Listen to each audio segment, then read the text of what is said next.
მშვიდობის ეთერშია თავისუფალი სტუდია, მე ვარ ლელა ბაღდავაძე. მამუკა მდინარაძის წასვლა მოსვლა და მორიგი სტრუქტურული ცვლილებები საქართველოს მთავრობაში არასრული ერთ წელიწადში. მდინარაძის პოსტს მე-13 უცვლიან, ბოლო შეთავაზებით კი ის ძალოვან სტრუქტურებს სრულად ჩამოშორდება. ჯერ იყო დამდინარაძე პარლამენტმა 6 წლის ვადით დაამტკიცა სუსის უფროსის პოზიციაზე, თუმცა ამ თანამდებობაზე მან სულ რაღაც 8 თვე იმუშავა. შემდეგ მდინარაძისთვის სამართალდამცავი ორგანოების კოორდინაციის საკითხებში სახელმწიფო მინისტრის პოსტი შექმნეს, თუმცა შექმნიდან 3 თვეში ეს პოსტიც უქმდება. ბოლო გადაწყვეტილებით კი ის რეგიონული პოლიტიკის საკითხებში სახელმწიფო მინისტრი ხდება. რას ნიშნავს ეს ყველაფერი? რეალურად რა უნდა აკეთოს მამუკა მდინარაძემ და როგორ შეიძლება დავინახოთ აღმასრულებელ ხელისუფლებაში მისი გზა სუსის უფროსობიდან რეგიონული პოლიტიკის საკითხებში სახელმწიფო მინისტრობამდე. მას ასევე ვიწყებთ აქტუალური საკითხების შეფასებას და წარმოგიდგენთ ჩვენს პირველ სტუმარს კოალიცია ცვლილებისთვის ერთ-ერთი ლიდერი გიორგი ბუტიკაშვილი გახსნის დღევანდელ გადაცემას. გამარჯობა გიორგი და მადლობა რომ გასწრებით.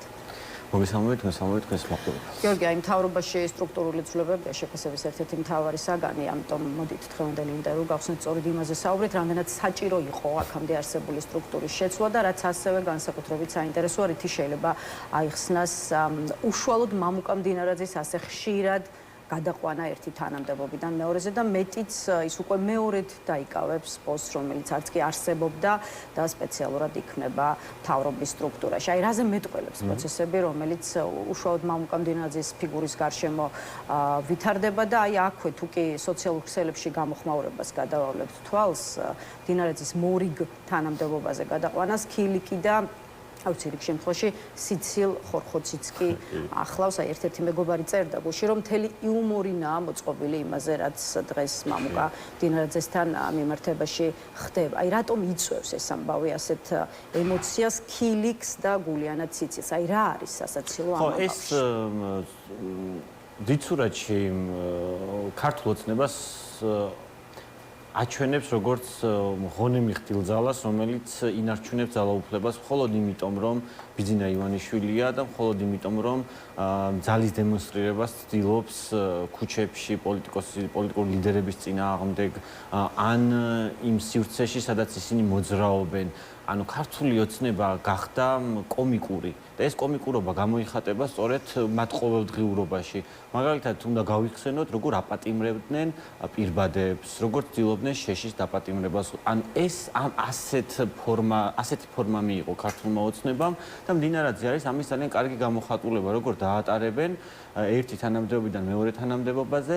არ ყავთ ადამიანები, ვინც მაგალითად მდინარაძეს ჩაანაცვლებს, ახალი წარმომადგენლები, ანუ ახალი სახეებიც კი აღარ ყავთ. ძველ კადრებს ატრიალებენ, მხოლოდ იმიტომ, რომ ბიძინა ივანიშვილი ვიღაცას ან ენდობა და მხოლოდ ის ადამიანი უნდა ტრიალებდეს ამ სივრცეში, ახლის შემოყვანა ვერ ხდება, იმიტომ რომ უბრალოდ ბიძინა არ ენდობა. და ბიძინა როცა არ ენდობა ადამიანებს, ის ადამიანები უბრალოდ მის გარშემო ვერ გაჭაჭანდებიან. ეს იცის კობახიძემაც, იცის პაპუაშვილმა და ნებისმიერმა, ვინც ქართულ ოცნებაში დღეს რჩება. მაგრამ ეს კომიკურობა, რაც თან დაყვება ქართულ ოცნებას, არის გამოწვეული ბიძინას ხასიათიდან გამომდინარე, იმიტომ რომ ის თავის არჩევანში შეიძლება თანმიმდევრული იყოს, რომ ძალაუფლება შეინარჩუნოს ნებისმიერ ფასად, მაგრამ როგორ აკეთებს ამას და რა ფორმას ძენს ამ ძალაუფლების შენარჩუნებას, ეს ხდის სასაცილოს. მართალია, ბევრი ადამიანი დაზიანდა, დაზარალდა აი ამ ბოლო 2 წლის მანძილზე და ძალაუფლების გადამეტებას ჰქონდა ადგილი სერიოზულს. ისეც რომ მოსკოვის მექანიზმად ჩაწერა, რომ სისტემური ძალადობა ხდება ქვეყანაში, მაგრამ პარალელურად ვითარდება სიტუაცია, სადაც აი მდინარაძემ შექმნა სქროლოსკრინვის სააგენტო, რომელიც ვერ ახსრულდა, ანუ ისეთი წარმატებული ვერ გამოდგა, როგორც მას უნდა და მანამდე სუსის თანამდებობიდან გადააყენეს, იმიტომ რომ იქ რაღაც გაურკვევლობა მოხდა ბიძინასა და მდინარაძეს შორის. ანუ თვითონ მდინარაძეც იწვევს ამ სერიოზული სახით რო იღებს და გამოწვევას რო ეძახის რეგიონულ. ანუ საქმეს ვერ აკეთებს ისე, ვერც აკეთებს, ვერავინ ვერ გააკეთებს ქართულ ოცნებაში საქმეს. რომელიმე აკეთებს საქმეს, ვერც ერთი ვერ აკეთებს, იმიტომ რომ ყველა დამოკიდებული არის იმაზე, როგორ კმაყოფილია ბიძინა.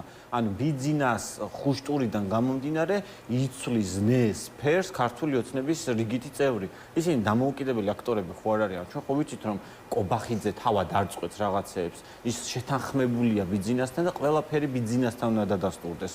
რა ნაბიჯს გადადგავს ნებისმიერი ქართული ოცნების წარმომადგენელი, იმის მიხედვით წყდება მათი ბედი.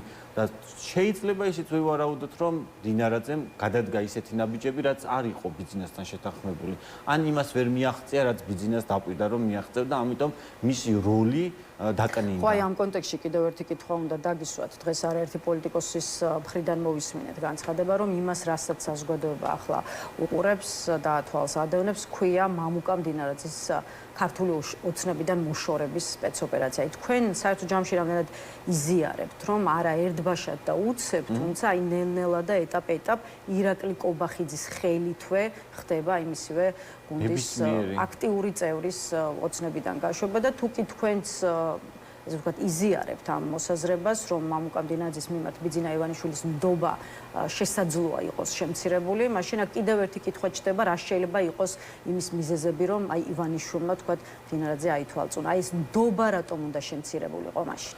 ხო, სხვა ახსნა არ გვაქვს გარდა იმისა, რომ ვინც ვერ ემორჩილება, ვინც ვერ უკეთებს საქმეებს ბიძინა ივანიშვილს, ვინც არ ასრულებს დავალებებს ისე, როგორც ბიძინა ივანიშვილს უნდა, იმ ხარისხში შეიძლება ეს იწევდეს. ისევ მივედით იქამდე, რომ რაღაც შეიძლება ესეც იყოს. ვერ გაკეთდა რა თქმა უნდა, აი მაგალითად ღარიბაშვილის შემთხვევაში ხო ქონდა რომ ანუ ღარიბაშვილს ახასიათებდა ადამიანად, რომელსაც ორჯერ თქმა არ ჭირდება. მაგრამ ღარიბაშვილი დღეს ზის ციხეში, იმიტომ რომ მან ვერ გააკეთა ის, ან გააკეთა პირიქით ისეთი რაღაც, რაც ივანიშვილისთვის არ აღმოჩნდა სასურველი ან მოსაწონი.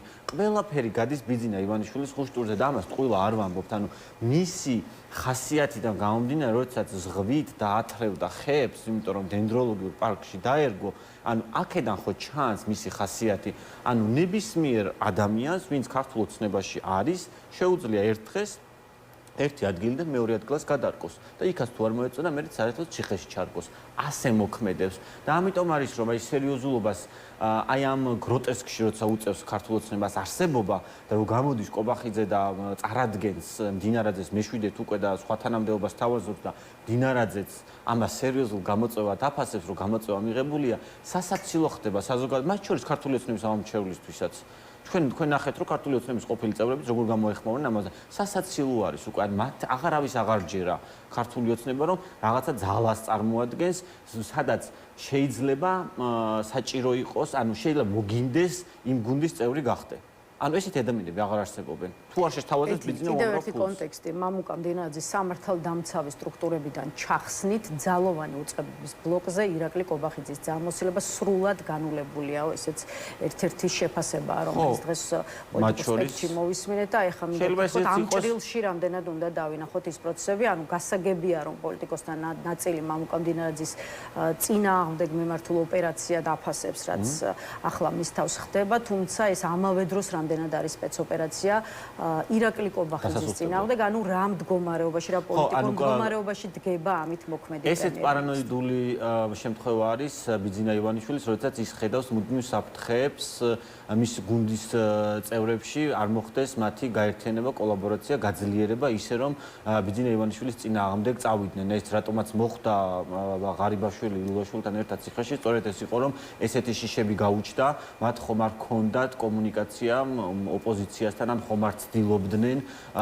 ქართული ოცნების წინააღმდეგ ნაბიჯების გადადგათ, ვინაიდან მათ ჰქონდათ უამრავი ფული იმისთვის, რომ რაღაცა ეს წინააღმდეგობაში აღმოჩენილიყო. ანუ ესეც არის და ზოგადად ახასიათებთ მსგავს რუს ოლიგარქებს, ანუ პუტინის რეჟიმს ახასიათებს შეთქმულების თეორიები, რასაც ისინი მე იმდენად მყარად იჯერებენ, რომ მათ მოშორებაზე ფიქრობენ, ვინაიდან ეს გამოცდილება არსებობს ახლა რუსეთში პრიგოჟინის სახით, როდესაც გაძლიერდა პრიგოჟინი. ასეთი საშიშია ირაკლი კობახიძე და თუნდაც მთლიანად მისი ფლანგი ბიძინა ივანიშვილის. ნახეთ, კობახიძე ასეთ საშიში კი არ არის.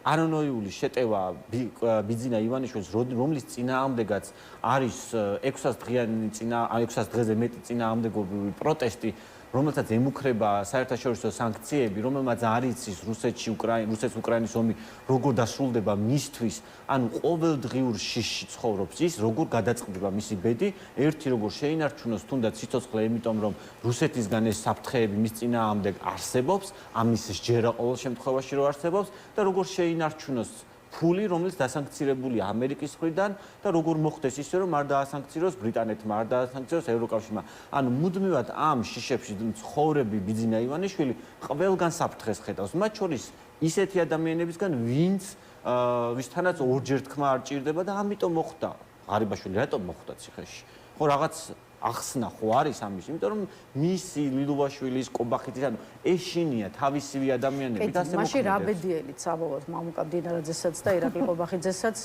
ახლა ეს გითხარით გამომდინარე იქიდან რომ ხო აი გამომდინარე საუბრობთ აი დღეს სხვათა შორის დილით ნიუსრუმში ამბობდა ჩემი ერთ-ერთი სტუმარი რომ მათი ფინალი ამ შემთხვევაში სწორედ მდინარაძე და კობახიძე მყავს ხედელობაში იქნება ძალიან მძიმე აი რას შეიძლება ნიშნავდეს ეს მძიმე ფინალი ეს შეიძლება იყოს ხო იგივე პოლიტიკური დასასრული ასე ვთქვათ კარიერის იგივე ტიპის რაც ვნახეთ აი როგორც თქვენ აღნიშნეთ ირაკლი ღარიბაშვილის და იგივე გრიგოლ ლილუაშვილის მაგალითებზე და შემთხვევაში თუ შეიძლება იყოს რამე სხვაც.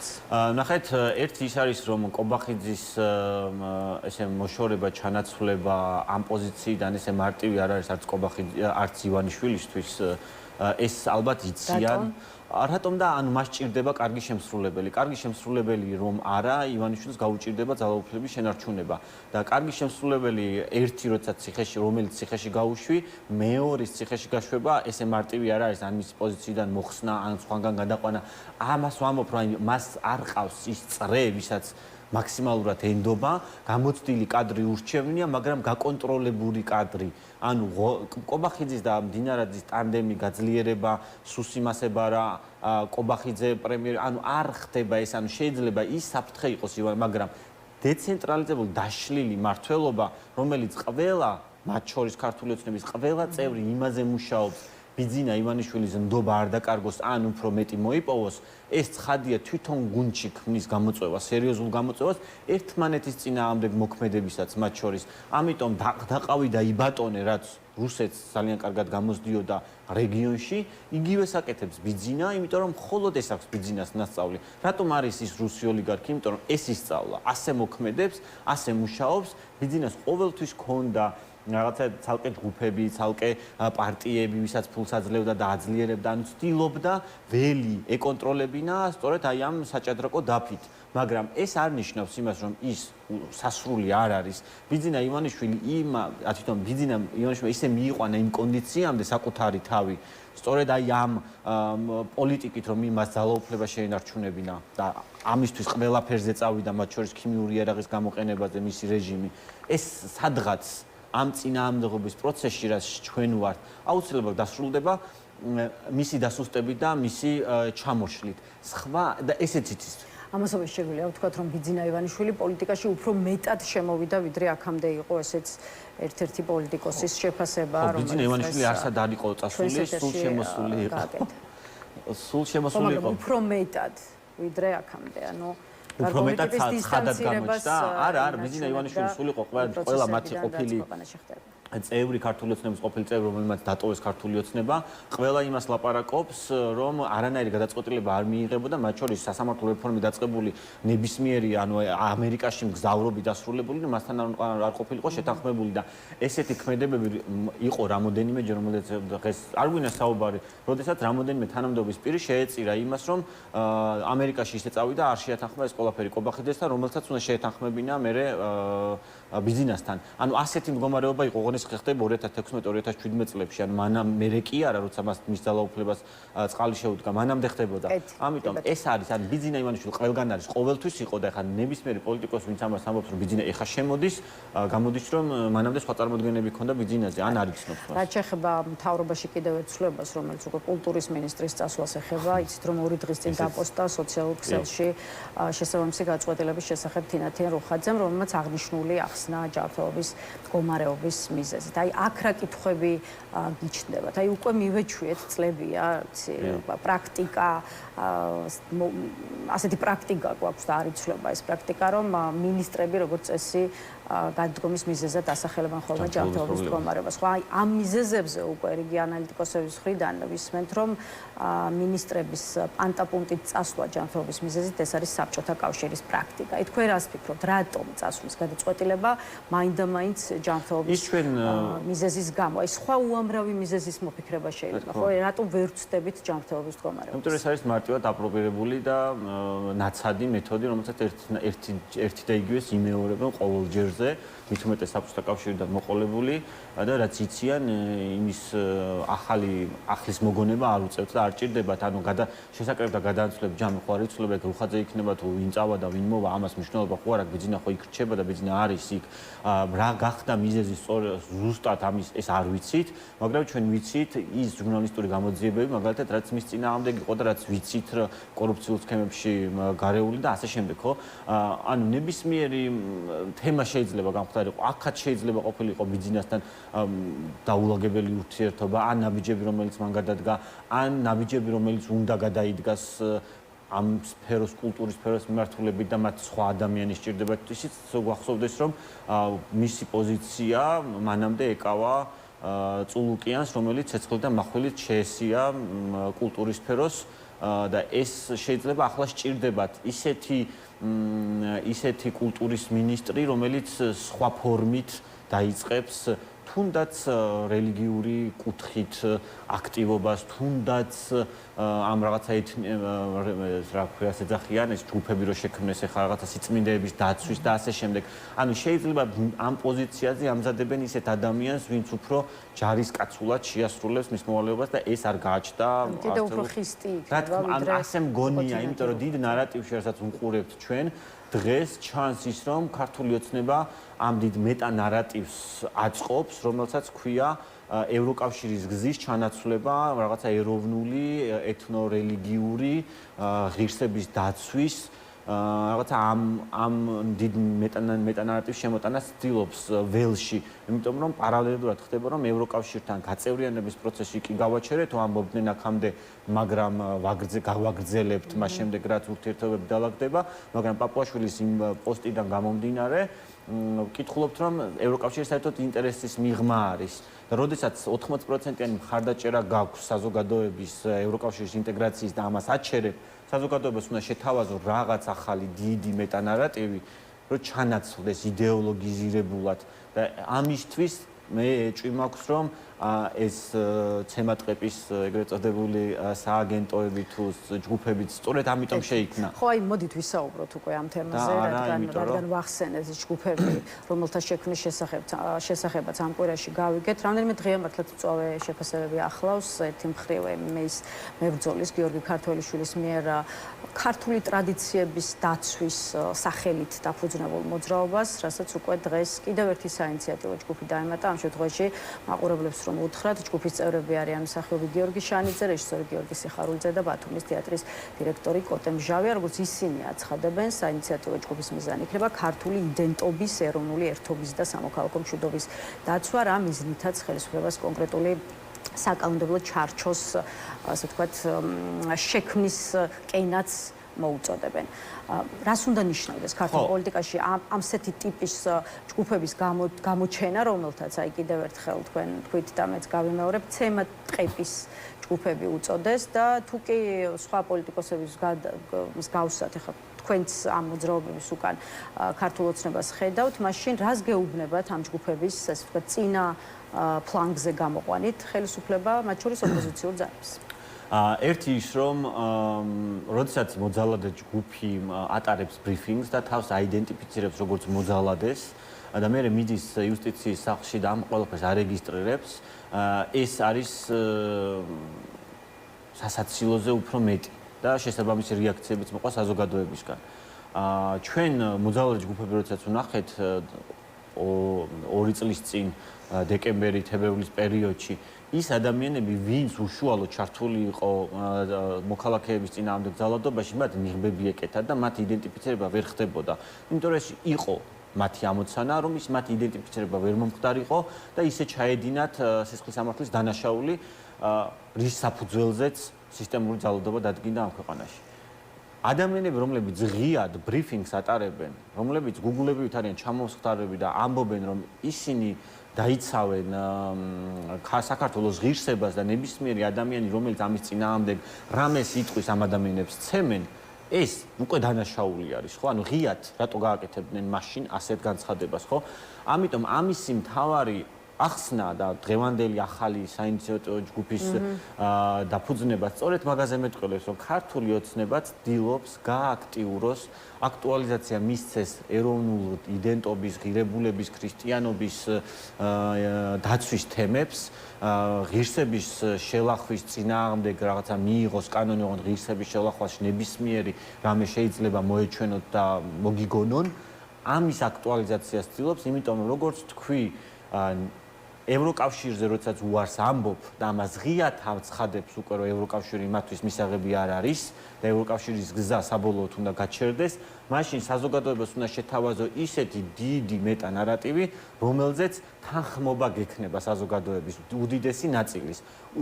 ქართველი ხალხის უდიდესი ნაწილის თანხმობა არის ქრისტიანობაზე, ქართველურ იდენტობაზე, ის რომ ჩვენ ტრადიციები და ღირებულებები უნდა დავიცვათ. იმუშავებს მაშინ ეს message box, იმიტომ რომ აი 2024 წლის არჩევნების დროს ჩვენ გვახსოვს საბოლოო ჯამში არჩევნების ჩავლის შემდეგ გაკეთდა განცხადებები, რომ ქართულ საზოგადოებაზე მოახდინა გავლენა ქართული ოცნების მესიჯმა, ჩვენ თუ არ ვიქნებით, იქნება ომი. ანუ მშვიდობის ნარატივმა საზოგადოებაზე მნიშვნელოვნად იმუშავა. აი, ახლა როგორ ფიქრობთ ამ ახალ მესიჯს როგორ მიიღებს? სწორედ ეს არის საზოგადოების ხო და საქმეც ამაშია, რომ ქართულ ოცნებას აქვს ის რესურსი, თავისი ტროლბოტებით, თავისი შექმნილი დაჯგუფებებით, შექმნილი ამბებით, რომელსაც თავად ავრცელებენ და მე უკვე მაღალი ტრიბუნიდან პოლიტიკოსები, მათ შორის კობახიძემ დაწყებული, რიგითი ქოცით დამთავრებული ამ ყველაფრის კულტივაციას აკეთებს და ცდილობს ჩაანაცვლოს მთავარი რა არის. თავარი თუ მაშინ იყო მშვიდობა, დღეს არის ქართველობის და იდენტობის დაცვა, რაღაცა ამ ტრადიციების არ დაკარგვა, ხო? ამის კულტივირება როცა ხდება და ევროკავშირის თემის ჩანაცვლება ამით ხდება, საზოგადოებას რაღაცას რო გამოაცლი, რაზეც დგას, რაზეც მათი იდენტობა შეიქმნა და ევროკავშირის არის ქართველი ხალხის იდენტობის ნაწილი და ევროპაში ინტეგრაცია არის ქართველი იდენტობის ნაწილი, მაგრამ როდესაც ამაზე ეუბნები შენ უარს ეს როცა პროპაგანდის მკვლევარების მთავარი ხაზი ყოველთვის ეს არის რომ გამოიძიო რა არის მეტანარატივი, რა არის მთავარი ამოცანა და როგორ აკეთებს მე ამის კულტივაციას და როგორ შემოყავს. ბაკაშვილის ახალ განცხადებას იმას რა სარგებელი მოაქვს საქართველოსთვის ევროკავშირის და რას დაკარგავს ჩვენი ქვეყანა თუ კი ამ კავშირის მიღმა დარჩება ჩვენ დასკვნით ნაწილში გაცემის დასკვნით ნაწილში აუცილებლად ვისაუბროთ გავშლით უფრო ფართოდ ამ თემას იქამდე გიორგი რადგან აი ამ არაფორმალურ დაჯგუფებებზე ვსაუბრობთ კიდევ ერთი კითხვა მოძრაობების კონტექსტში და შემდეგ სხვა თემებიც აი თქვენი კოალიციის წარმომადგენელი ვარ წერტელი იყო 2-3 დღეს წინ ჩემი სტუმარი რომელმაც თქვა რომ აი თუ კი აღნიშნული დაჯგუფებები ფიზიკურად იძალადებენ იმ ადამიანებზე, რომლებიც ქართული ოცნების პოლიტიკას ეწინააღმდეგებიან, ისინი აი ამ ძალადობაზე მიიღებენ საპასუხო რეაქციას. ეს რამდენად სწორი გეგმა და სწორი გეგმა არა ეს, ნახეთ. მუშტზე მუშტი მაშინ სანამდე მიიყვანს ქვეყანას. მე მგონია რომ ისინი რა იქნება აი ამ მოქნეული მუშტის საპასუხოდ ყველაზე რელევანტური და შესაძყვისი რეაქცია, რომელიც ქვეყანას დაიხსნის, ასე ვთქვათ, სამოქალაქო დაპირისპირების. სწორედ ამას გულისხმობდი, როდესაც იდენტიფიცირებულად აკეთებ აფუძნებ ორგანიზაციას, აკეთებ ბრიფინგს და ამბობ, რომ მე ვქმნით სემატყეპის სააგენტოს, არასერიოზულია, როდესაც მოძალადე ჯგუფი ამას ღიად აცხადებს, რომ ამას გააკეთებს და მე ის ამას ჩადის, ამაზე პასუხს მიიღებს საზოგადოებისგანაც იმადგან, ვისაც თავს დაესხმევიან, ხო? საქართველოს არის სწორედ იმ ტრადიციის ქვეყანა, სადაც მეგობრობა, თანამშრომლობა, ნათესაური კავშირები ძალიან ძლიერი არის. არ არსებობს ქვეყანაში ეს ღიად იდენტიფიცირებულმა ადამიანმა იძალადოს ვიღაცაზე და საპასუხო არ მიიღოს. ხო, ესეც ხო რაღაც ამ ჩვენი ეთნოკულტურის ნაწილი არის, რასაც ყოველდღიურ რეჟიმში ასე გაიზარდა და ასე არსებობს ეს ქვეყანა ამდენხანს რომ ერთმანეთს ეხმარებიან. როდესაც სახელმწიფო ძალადოს პოლიციის ფორმაში მისი შეწინააღმდეგება არ ხდება, იმიტომ რომ ადამიანს ქართველს აქვს მიუხედავად იმ სისტემისა, რაც ივანიშვილმა შექმნა, პატივისცემა სახელმწიფოს მიმართ და პოლიციაზე ძალადობას არ დაიწყებს, მაგრამ ასეთი ჯგუფი, რომელიც არის რაღაცა ჯგუფი, რომელსაც გაურკვეველი ჯერ სასაცილო გროტესკული გარემო შეექმნა და საცემლად მოდის პასუხის დაუბრუნდება, ასეთია საზოგადოება და მათ ეს ძალიან კარგად იციან. ამიტომ არის რა ხა მოძალადე ჯგუფი, რომელიც მეორე დღეს გამოვიდა და თქვა, რომ ბულინგის მსხვერპლი გახდა, რაღაცა ბულინგის, ანუ ამ კონდიციაში მათი ფუნქცია მე ნაკლებად წარმომიდგენია ერთი რომ მართლა აღასრულონ ის რაც თქვეს და მეორე არ მგონია რომ საერთოდ ძალა შეიძინოს ამ ამბავმა. იმიტომ რომ თავიდანვე არასწორი სტარტი ჰქონდა, თუ იმას აპირებდნენ, რაც რის გაკეთებაც იქ დაანონსეს. მაგრამ თუ ამ ეთნო-ნაციონალური რაღაცა რელიგიური იდენტობის დაცვის თემის აქტუალიზაცია უნდათ უბრალოდ შემოყვანა და მე ამაზე ბრიფინგების კეთება, რაღაც განცხადებების კეთება, მედიამ გააშუქოს, რომ ეს თემა აიწიოს. აი ძალიან კარგი მაგალითი არის ყოველთვის ჩემ სტუდენტებს ვეუბნები ფილიპინებში დუტერტეს მაგალითი. დუტერტე სანამ პრეზიდენტი გახდებოდა, ქვეყანაში არ არსებობდა ნარკოტიკების პრობლემა, ანუ ეს არ ქონდა ამ ქვეყანას, მაგრამ ხელოვნურად ტროლების ფაბრიკებით, ნიუსებით, ამბებით იმდენად გააქტიურა ეს თემა და ფინანსებებით რომ ქვეყანაში ყველა ამაზე ლაპარაკობდა და დუტერტემ რა გააკეთა, წარადგინა პროგრამა, როგორ მოაგვარებდა ნარკოტიკების პრობლემას და მე ამით გახდა პრეზიდენტი. ანუ შექმნა ამბავი, მოიპოვა მე ამის გადაჭრის გზა, როგორ უნდა გადაიჭრა და არწმუნა საზოგადოება. ანუ ამას ცდილობს ყოველთვის ივანიშვილი. გარეჯი საქართველოს როდესაც დაიწყო მან კამპანია, ხუასე დაიწყო რაღაცა ეროვნულობით და იქ ივან ინაშვილის პარტიამ, რომელიც ამ ნიშაში მოძრაობდა, ხმები ვეღარ აიღო და კარგად და ის ხმები წავიდა ქართულ ოცნებაში. ეხა ხვდება ქართული ოცნება, რომ ევროკავშირის თემით ის წინ ვეღარ მიდის. ანუ იმ ამომრჩეველს კარგავს, ვინც ევროკავშირის ინტეგრაციის მხარეს იყო, მაგრამ ქართულ ოცნებას აძლევდა ხმას რიგი მიზეზების გამო. ანუ მას ჭირდება ისეთი ამომრჩეველი, რომელიც კვლავ გაყვება მას. და ეს ნიშა უნდა აიყოს ისევ ქართულმა ოცნებამ, ამიტომ აქტიურებს ამ თემებს. მე ყოველ შემთხვევაში ჩემი ამ ნარატიული კვლევების და ჰიბრიდული ომის საინფორმაციო ომის კვლევარის გადმოსახედიდან ასე ვუყურებ. იმიტომ რომ ნარატივებში და ტროლების ფაბრიკების გავრცელებულ ინფორმაციაში ასე ჩანს. კი ბატონო. ბევრი დრო არ გვაქვს ამიტომ კიდევ რამდენიმე საკითხს მინდა შევეხოთ. მათ შორის ახლა ცოტა დრო იმაზეც მიუხედავად ყველაფრისა უნდა დაიწყოს თუ არა ოპოზიციურმა სპექტრმა სამზადისი მომავალი არჩევნებისთვის და დაიწყოს მსჯელობა იმაზე, რა წესებით ჩატარების შემთხვევაში ჩაითვლება სამართლიანად მომავალი არჩევნები. აი მიხეილ სააკაშვილის წვავე კრიტიკა ახლავს ვიქტორ ყიფიანის განცხადებაზე, თქვენი კოალიციის წარმომადგენლების მათ შორის პატიმრობაში მყოფი ელენე ხოშტარიას განცხადებას, რომ იზიარებს ყიფიანის ინიციატივას თავისუფალი არჩევნების გარშემო ოპოზიციის კონსოლიდაციის შესახებ. მოისმენთ ალბათ როგორი მწვავე რეაქცია ჰქონდა გუშინ მესამე პრეზიდენტს სასამართლო პროცესზე. ივანიშვილის მიერ გამოგორებული მისი სრულიად უშინაარსო ადვოკატის ვინმე ყიფიანის მატარებელში ჩაბმას ცდილობენ ის ოპოზიციონერები, ვინც ადრე გილაურებს ჩაება აქაო და აქაც ბრულიაო. მოკლედ ამ ჭრილში უყურებს მიხეილ სააკაშვილი თქვენი კოალიციის მუშაობას. ორ კითხვას დაგისვავთ ერთდროულად და ზუსტად რამდენიმე წამით და პასუხის შესაძლებლობა გექნება. ერთი რა ურთიერთობა არსებობს თქვენს კოალიციასა და ვიქტორ ყიფიანის პარტიას შორის, რომელიც ახლახან დაფუძნდა და მეორე მხრივ ხო აი მარტივად რას უპასუხებთ მიხეილ სააკაშვილს, რომელიც მუდმივად გადანაშაულებთ იმაში, რომ ებმებით ყოველთვის იმ მატარებელში, სადაც ინახება თუ არსებობს ფული. ხო, ძალიან სამწუხაროა, როგორც ბატონი მიხეილ სააკაშვილი იქცევა, მე არ ვიცი, მე რამდენი პოსტი არის, რომელიც მიუძღვნა გვარამიას და ნიკამელიას არაპირდაპირ და უკვე მთლიანად კოალიციას გადაწყვდა ამ პოსტით. სამწუხაროა, ვინაიდან ყველაზე კარგად მან უნდა იცოდეს იმ პარტიის სლოგანი, რომელსაც ეწერა ძალა ერთობაშია, რას ნიშნავს ძალა ერთობაშია. ივანიშვილის რეჟიმს ვერც ერთი პარტია, დღევანდელი არსებული პარტიების, ოპოზიციური პარტიების ვერც ერთი პარტია ინდივიდუალურად ვერ დაამარცხებს. ეს მანაც ძალიან კარგად იცის. მსგავსი განცხადებებით რას აღწევს სააკაშვილი, აძლიერებს ოპოზიციურ ერთობას თუ ასუსტებს?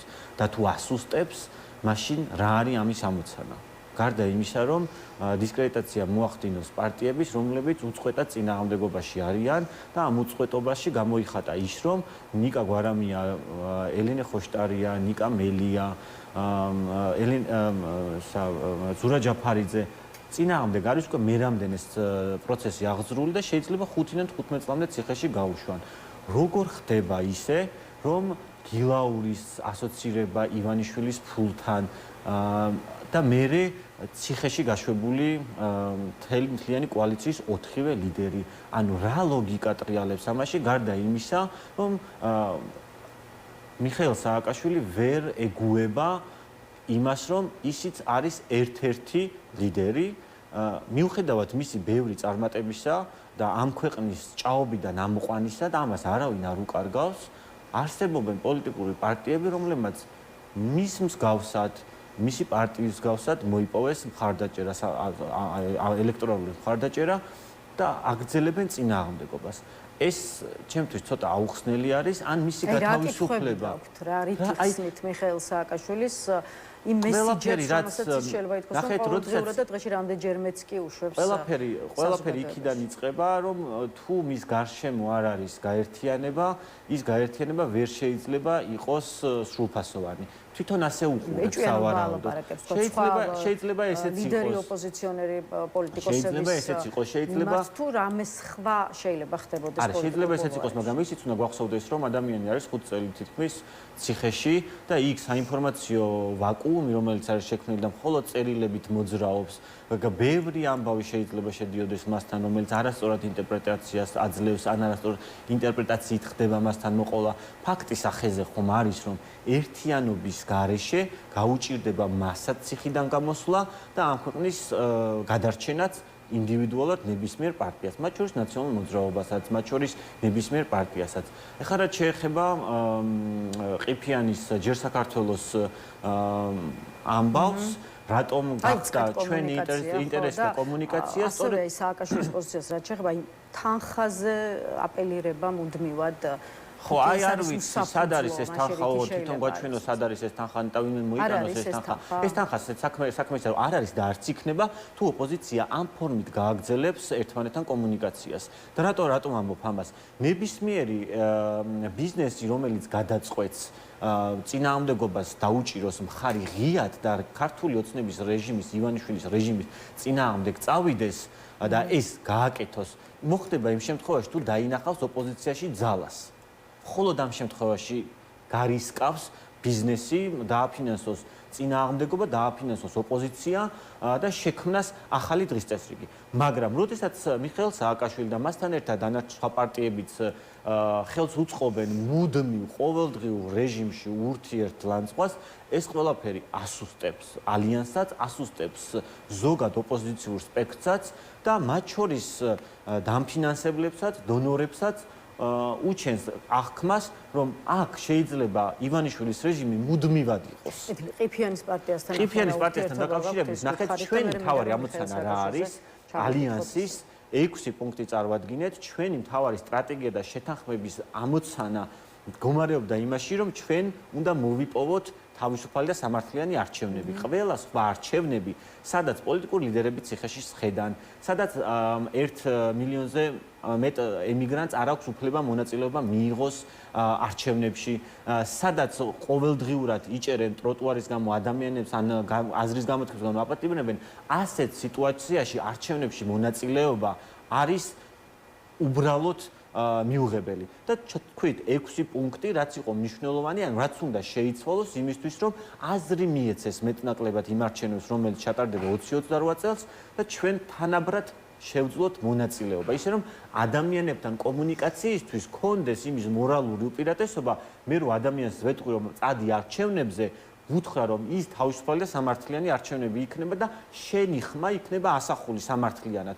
მე თუ ამის თქმის საშუალება არ მაქვს, მაშინ ტყუილში მონაწილეობთ და ტყუილში ვუბიძგებთ ადამიანებს მონაწილეობა მიიღონ.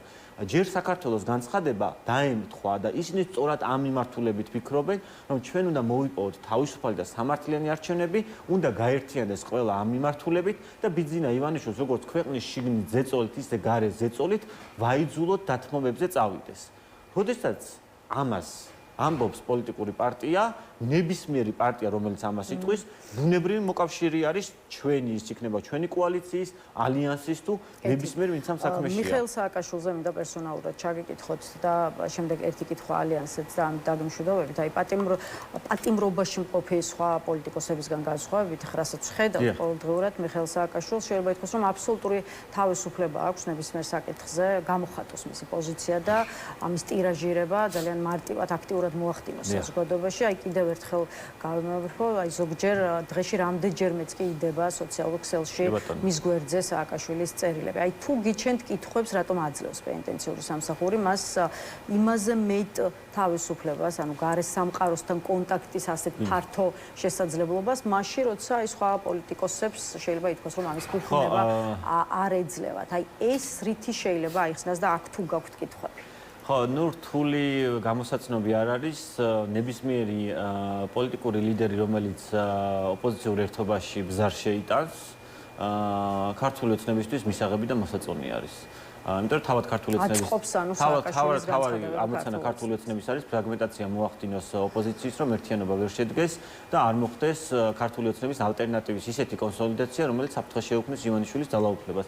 ამიტომ ნებისმიერი პარტია, რომელიც მსგავს ბზარს შეიტანს საზოგადოებაში, მისაღები არის. ამაზე მეტ კომენტარს არ გავაკეთებ, დანარჩენი იფიქრონ იმ პარტიების წარმომადგენლება, ვინ ეხმარება ბიზინა ივანიშვილს ამოცანის აღსრულებაში და ვინ ეწინააღმდეგება ამას. ეს ამაზე გადის რეალურად საქმე. ვართ ერთიანი და მართლა ძალა ერთობაშია, თუ ძალა არის დაქსაქსულობაში, რომელიც ბიზინა ივანიშვილის ძალაა. რაც შეეხება ოპოზიციურ ალიანსს, სად ხართ და რას აკეთებს აი დღეისთვის ოპოზიციური ალიანსი ეს გითხარით, იმიტომ რომ ეს ალიანსი ან არაფერს აკეთებს, ან მედიამ არ ვიცით ამის შესახებ, იმიტომ რომ ჩვენამდე მსგავსი რაიმე აქტივობის შესახებ ინფორმაცია არ მოდის. ამ ორი ვარიანტიდან რომელია სწორი და აი ხომ არ შეგვიძლია ვთქვათ, რომ ოპოზიციური ალიანსის ფორმატში მუშაობა დასრულებულია, ალიანსმა ვერ გაამართლა და დაიშალა ესე. ხო, ალიანსი დაშლილი არ არის, უბრალოდ ამ ეტაპზე არ ფუნქციონირებს როგორც ალიანსი, ის გეგმა, სტრატეგია, რაც ჰქონდა ჩვენ 26 მაისის შემდეგ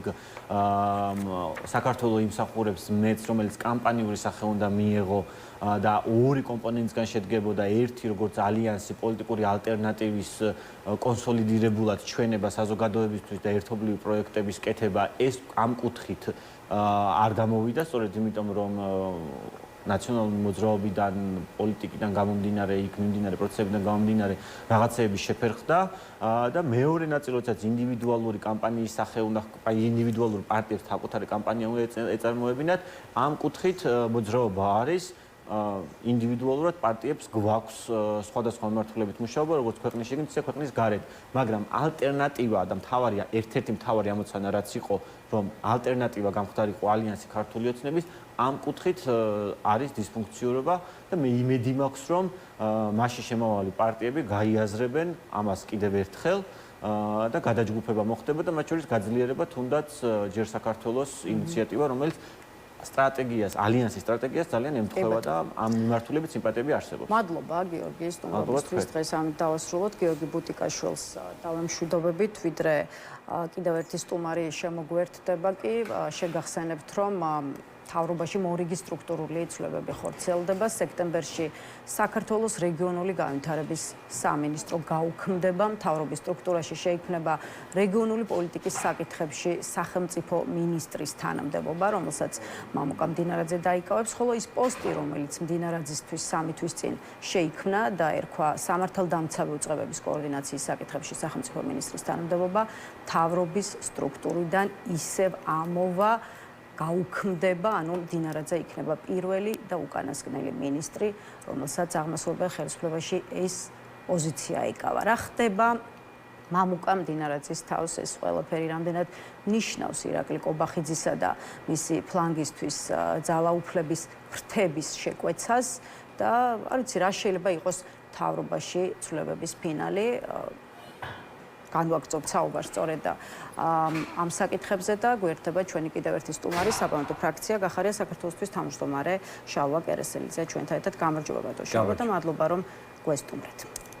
ბატონ შალვა, აი დავიწყოთ მთავარი საკითხების შეფასება. პირველ რიგში კი სწორედ სამთავრობო ცვლილებები გუშინ პრემიერ-მინისტრის მიერ, როცა მისი ბრიფინგი ჩაინიშნა, კულტურის ახალი მინისტრის წარდგენას ველოდით, თუმცა სამთავრობო სტრუქტურაში ცვლილებების შესახებ გახდა ცნობილი. კიდევ ერთხელ შეიქმნება რეგიონული პოლიტიკის საკითხებში სახელმწიფო მინისტრის თანამდებობა, რომელსაც მამუკა მდინარაძე დაიკავებს. სამართალდამცავი ორგანოების კოორდინაციის საკითხებში სახელმწიფო მინისტრის პოსტი კი, რომელიც აპრილის თვეში შეიქმნა და ასევე მდინარაძეს ეკავა, უქმდება. ამასთან ერთად კი უქმდება თვითონ რეგიონული განვითარების სამინისტრო, რომელიც აპრილში გამოეყო ინფრასტრუქტურის სამინისტროს და ცალკე უწყებად დაიწყო ფუნქციონირება. აი გითხარით, რამდენად საჭირო ნაბიჯებს დგავს საქართველოს მთავრობა თქვენ წლების წინ ცხეთამთიანეთის რეგიონში სახელმწიფო რწმუნებული იყავით, ამიტომ თქვენი პოზიცია კიდევ უფრო საინტერესოა გამომდინარე იქიდან, რომ იცნობთ, ასე ვთქვათ, რეგიონების ძირითად პრობლემებს. გითხარით, გუშინ გამოცხადებული გადაწყვეტილებით რეგიონების მიმართულება ძლიერდება თუ პირიქით სუსტდება? კარგით. დიდი მადლობა პირველ რიგში მოწვევისთვის. მოგესალმებით თქვენს ტელემაყურებლებს. თქვენს მიერ დასმულ შეკითხვას და ზოგადად გუშინ ირაკლი კობახიძის მიერ მიღებულ გადაწყვეტილებას მე ასე ვთქვათ ორ ნაწილად გავყვეთ. პირველი ის, რომ რაც თავად განაცხადა, რომ რეგიონების განვითარება ეს არის ჩვენთვის პრიორიტეტი და არის საქართველოს მთავრობისთვის გამოწვევა, ეს ერთი და მეორე პოლიტიკური ნიშნით. ის მიღებული გადაწყვეტილება, რაც მამუკომდინარაძესთან დაკავშირებით მიიღეს. მაშინ, როდესაც პრემიერ-მინისტრი ამბობს, რომ რეგიონების განვითარება ჩვენთვის პრიორიტეტია და ეს არის გამოწვევა და სწორედ ამიტომ შეგაქვს მთავრობის სტრუქტურაში ცვლილება და ქმნი სახელმწიფო მინისტრის აპარატს, რომლის ფუნქცია იქნება რეგიონებთან კოორდინაცია და რეალურად აუქმებ რეგიონალურ განვითარების სამინისტროს, რომელიც უკვე არსებობს და მთავრობის სტრუქტურაში ასე ვთქვათ მოქმედებს, ხო? აქ თქვენ თვითონ განსაჯეთ ეს გადაწყვეტილება სწორია თუ არ არის სწორი. იმიტომ რომ ნაცვლად იმისა აი რა არის ის ძირითადი პრობლემები, რაც შეიძლება რეგიონებს ჰქონდეს და რატომ გაუჭირდება მხოლოდ მამუკამდინარაძეს ცალკე აღებულ სახელმწიფო მდივანს აპარატის და უწყების კონკრეტული თანამშრომლობის გარეშე ნაცვლად იმისა, რომ გუშინ დაეანონსებინათ, რომ მაგალითად არსებული რეგიონული განვითარების სამინისტროს ჩვენ ვაძლევთ ახალ ფუნქციებს სხვადასხვა უწყებებიდან, ახალ პასუხისგებლობას, ახალ ვალდებულებებს, უზრდით დაფინანსებას, იქიდან გამომდინარე, რომ რეგიონების განვითარება ჩვენთვის პრიორიტეტია და სწორედ ამიტომ მივიღეთ გადაწყვეტილება, რომ ამ უწყების, ამ სამინისტროს ხელმძღვანელად მინისტრად უნდა წარვადგინოთ მამუკამდინარაძე, ეს კიდევ რაღაცა შეიძლება აეხსნათ რაღაცით, რომ მართლა ფიქრობდნენ რეგიონებზე და რეგიონებში ცხოვრებ ადამიანებზე. მაგრამ, როდესაც შენ სამინისტროს აუქმებ, რომელიც სამინისტრო ბევრად უფრო ძლიერია ფუნქციურად უფლებებით, ვიდრე სახელმწიფო მინისტრის აპარატი, აუქმებ და ქმნი მთავრობის კანცელარიაში სახელმწიფო მინისტრის აპარატს რეგიონალური პოლიტიკის საკითხებში, ხო? რა თქმა უნდა, ეს არის სუფთა პოლიტიკური გადაწყვეტილება, პოლიტიკური ანგარებით მიღებული და არა რეალურად რეგიონული განვითარებისთვის. იმიტომ რომ ეს უწყება დამერწმუნეთ თქვენ, შეიძლება გახსოვთ, რომ შეიძლება არ გახსოვთ, ეს უწყება უკვე იყო საქართველოს მთავრობაში რამოდენიმე წლის წინ, რომელმაც სულ რაღაც რამოდენიმე თვე იარსება. დღესაც იგივე იქნება. ვერ შეიქმნება და ეფექტიანი ვერ იქნება სახელმწიფო მინისტრის აპარატი რეგიონულ საკითხებში. სულ რამოდენიმე თვე დაჭირდება და გაუქმდება. ისევე როგორც გააუქმეს სახელმწიფო მინისტრის აპარატი ძალოვანი უწყებების თუ სამართალდამცავი უწყებების კოორდინაციის საკითხებში, რომელიც პირდაპირ მდინარაძე მოიყვანეს, ხო? გახსოვთ. ამიტომ ესეთი პოლიტიკური ნიშნით მიღებული გადაწყვეტილებები, რომლებიც საქმეზე არ არის საერთოდ ორიენტირებული, არ არის ორიენტირებული სახელმწიფოებრივ გადაწყვეტილებებზე, არ არის ორიენტირებული ხალხის პრობლემების მოგვარებაზე, ვერასდროს ვერ იქნება გამართლებული. ისევე როგორც რეგიონები და ინფრასტრუქტურა იყო ერთ უწყებაში, ხო?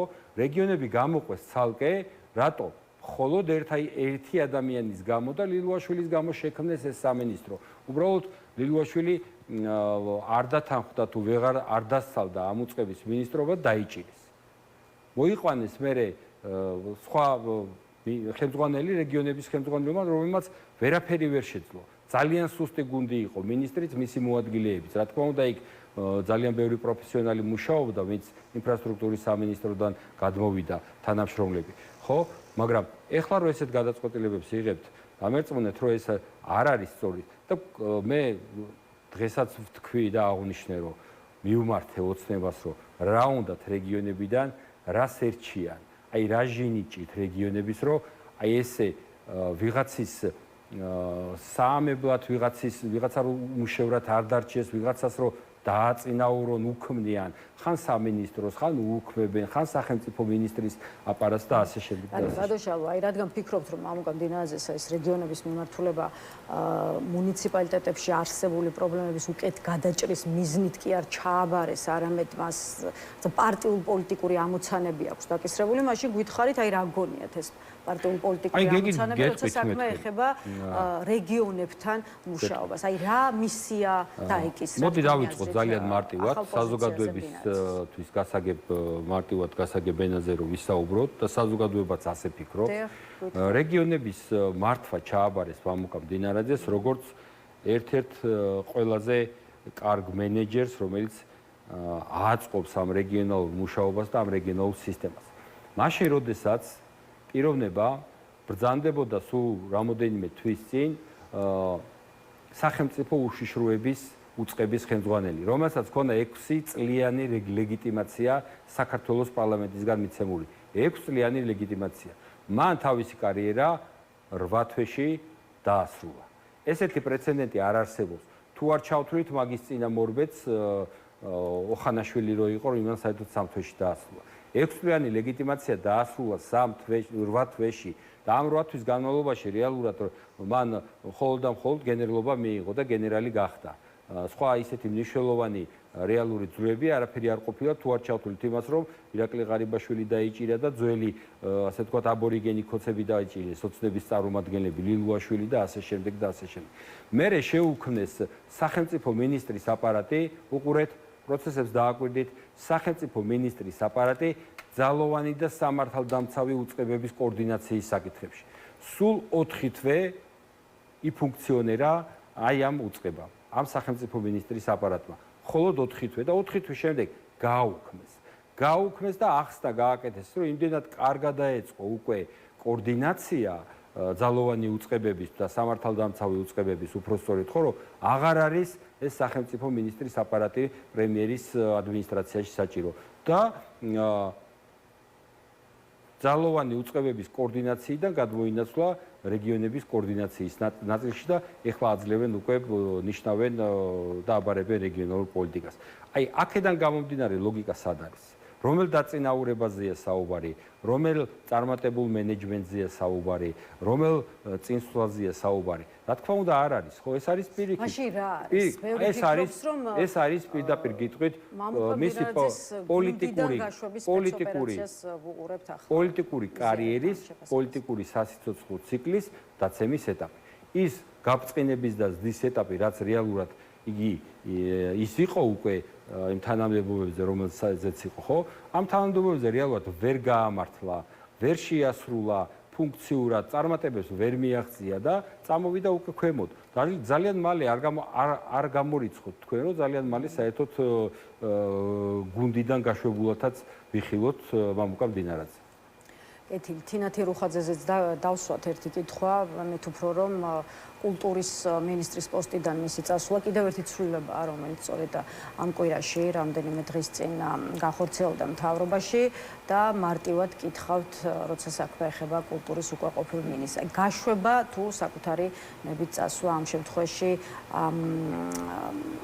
რუხაძესთან დაკავშირებულ პროცესებს რაჭელში განეხილავთ და აქვე სხვა შორის ოპოზიციაში ბევრი ფიქრობს კი არა და დარწმუნებულია რომ თინათი რუხაძეს მალე პროკურატურაში მოუწევს სირბილი და სიარული თუ კი რა თქმა უნდა უწყებას კონკრეტულ საქმეზე მისი გამოკითხვა ჯერ არ დაუწყია. აი თქვენ რამდენად გაქვთ მოლოდინი რომ რუხაძის მიერ საგამოძიებო უწყებები კონკრეტული კითხვების დასმას დაიწყებენ თუ ჯანმრთელობის პრობლემები ქონდა ჯერ კიდევ 2 კვირის წინ ერთ-ერთ ინტერვიუში რატომ საუბრობდა კულტურის სფეროს განვითარების გრძელვადიან გეგმაზეო ეს კითხვა დასვა დღეს ერთ-ერთმა პოლიტიკოსმა რამდენად ჩნდება კითხვები რუხაძის წასვლასთან რა თქმა უნდა რუხაძე გაუშვეს აქ ორი აზრი არ არსებობს მაგრამ საკუთარი ნებით წავიდა ამჯობინეს საკუთარი ნებით გაწევა რა თქმა უნდა ერთ შემთხვევაში ის წინააღმდეგობის გაწევას ვერ შეძლებდა,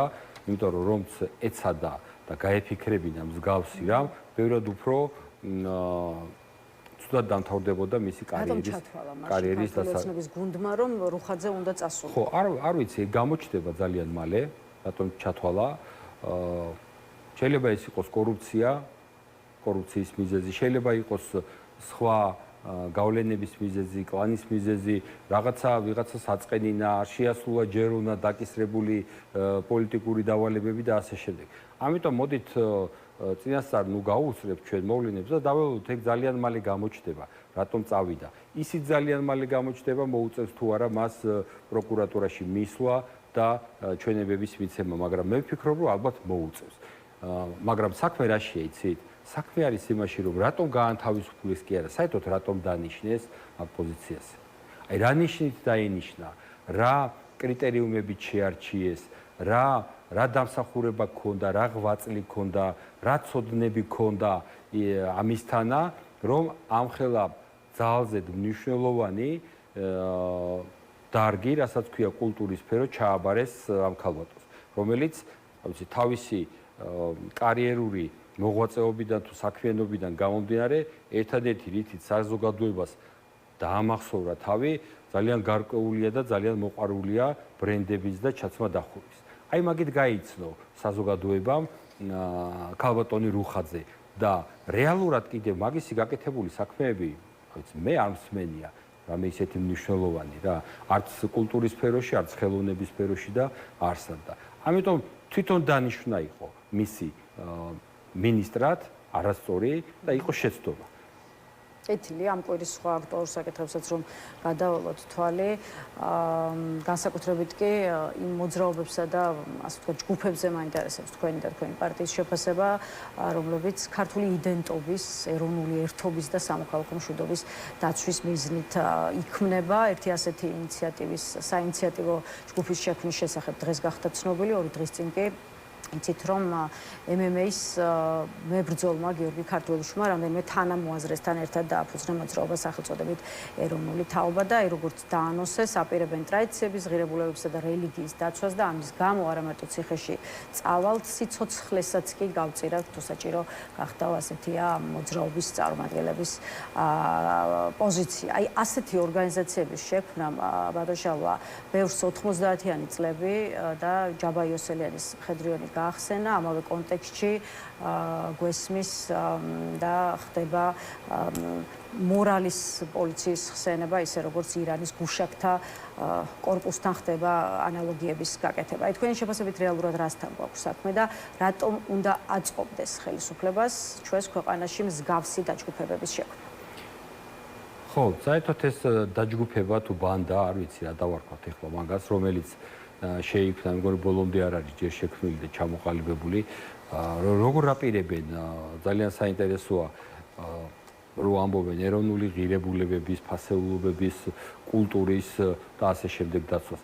ვინმე მაგაძე ნაკლებად სცემს პატივს ქართულ იდენტობას, ქართულ ღირებულებებს, ფასეულობებს და ქართულ კულტურას, გამოვიდნენ ვინც ამას შეურაცხყოფას მივაყენებს, ამას არ დავიხებთ უკანო, ყველანაირ ზომებს მივიღებთ, რომ ციხეში წავიდეთო და მე მეორე დღეს ეს ქართველიშვილი ახსენეთ თქვენ, რაღაცა აცრემლებული თვალებით ტელევიზიაში იჯდა, რომ ბულინგი დაიწყო ჩემი ოჯახზე, მთელმა საქართველოს ლანძღვაგინება დაუწყო მაგას რა. ხო და რაღაც ცოტა გაუგებარია და ეს ჩვეულებრივი ასე ვთქვათ რუსული ყაიდის პოლიტიკა.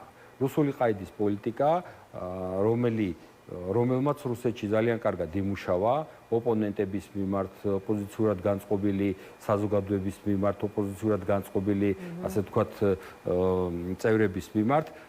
აქ არის ფაქტი ერთი, რომ ოცნების ხედვა არის ესეთი, რომ ვინცაც გაქვთ განსხვავებული აზრი, ვინც ხართ ჩართული პოლიტიკაში, იმ ადამიანებს ჩვენ არაფერს არ გაპატიებთ.